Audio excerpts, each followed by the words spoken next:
Assalamualaikum warahmatullahi wabarakatuh. Perkenalkan, nama saya Lulu Khofifah, NIM 22488110006, Prodi PGSD kelas 1A. Di sini saya akan menjelaskan tentang materi 2, yaitu prinsip-prinsip belajar dan asas pembelajaran. Sebelum itu saya akan menjelaskan terlebih dahulu tentang pengertian prinsip belajar. Di sini kalian bisa amati. Jadi di sini itu prinsip belajar itu adalah landasan berpikir, landasan berpijak, serta sumber motivasi agar proses belajar mengajar itu dapat berjalan dengan baik antara pendidik dan peserta didik.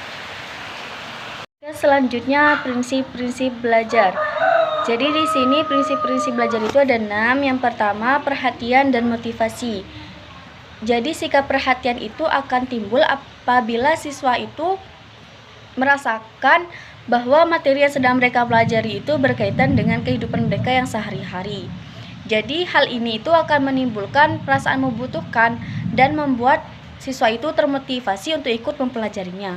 Yang kedua yaitu keaktifan, seperti dalam proses belajar mengajar. Siswa itu menunjukkan keaktifan yang berupa kegiatan fisik atau psikis. Kegiatan fisik itu berupa seperti mendengarkan, membaca, menulis materi, dan sebagainya. Sedangkan kegiatan psikis itu seperti siswa berpikir dan sebagainya. Yang ketiga yaitu keterlibatan langsung atau pengalaman.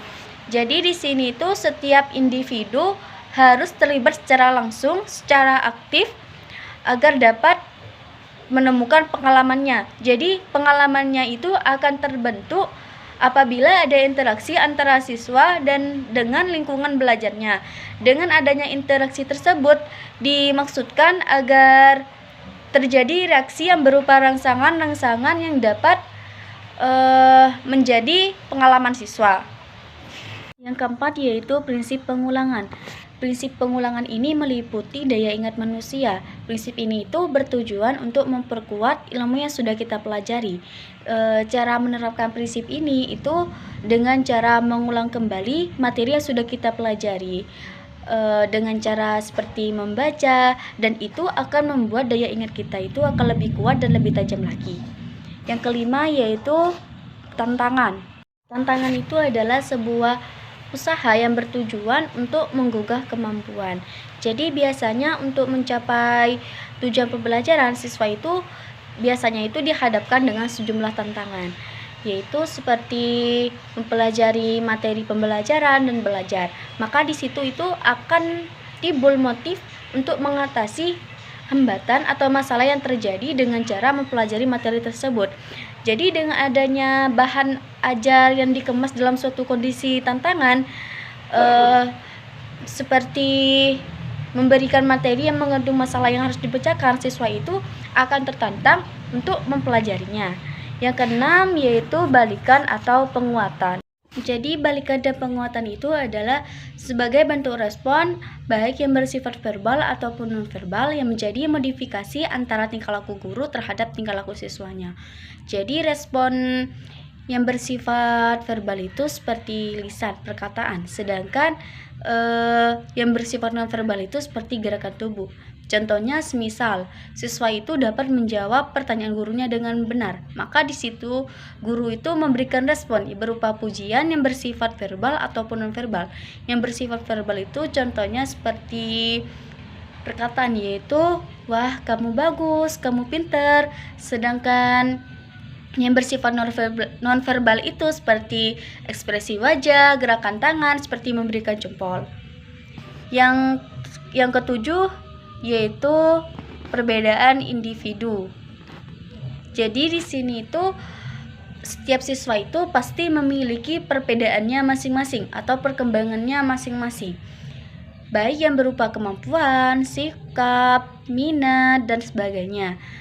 Jadi artinya kalau kita jadi guru, kita itu harus memiliki kesabaran yang ekstra agar kita itu dapat merangkul semua siswa agar siswa itu belajar dengan baik.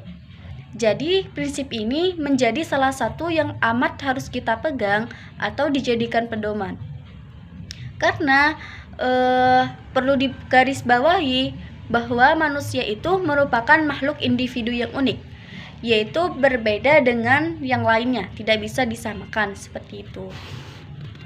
Oke, selanjutnya implikasi prinsip dan asas belajar bagi guru, yaitu guru memberikan metode yang bervariasi, media yang sesuai dengan materi yang diajarkan, dan menggunakan metode dan teknik yang tepat. Kemudian memberikan pujian verbal atau nonverbal kepada siswa yang memberikan respon pada saat proses pembelajaran. Kemudian guru itu mengadakan tanya jawab untuk memancing siswa, untuk memancing keaktifan siswa, dan memberikan tugas baik secara individu ataupun kelompok. Kemudian guru itu mampu untuk bertindak sebagai pengelola pembelajaran yang mampu mengarahkan, membimbing, serta mendorong siswa ke arah tujuan pengajaran yang ditetapkan. Kemudian guru itu aktif memberikan tantangan kepada siswanya baik berbentuk kegiatan, bahan, dan alat pembelajaran yang dipilih untuk kegiatan yang merupakan implikasi. Kemudian guru itu dapat mengenali karakteristik setiap siswa sehingga guru itu dapat memberikan perlakuan pembelajaran yang tepat bagi siswanya. Oke, selanjutnya implikasi prinsip dan asas belajar bagi guru. Jadi siswa itu menyadari bahwa motivasi yang ada pada diri mereka itu harus terus-menerus dikembangkan, dan siswa itu mengetahui tujuan belajarnya, serta siswa itu dapat menanggapi secara positif pujian dan kritikan dari orang lain. Jadi di sini siswa itu tidak hanya bisa menerima pujian saja, akan tetapi siswa itu harus bisa menerima kritikan dari orang lain juga. Seperti itu. Sekian penjelasan dari saya mengenai prinsip-prinsip belajar dan asas pembelajaran. Saya akhiri. Wassalamualaikum warahmatullahi wabarakatuh.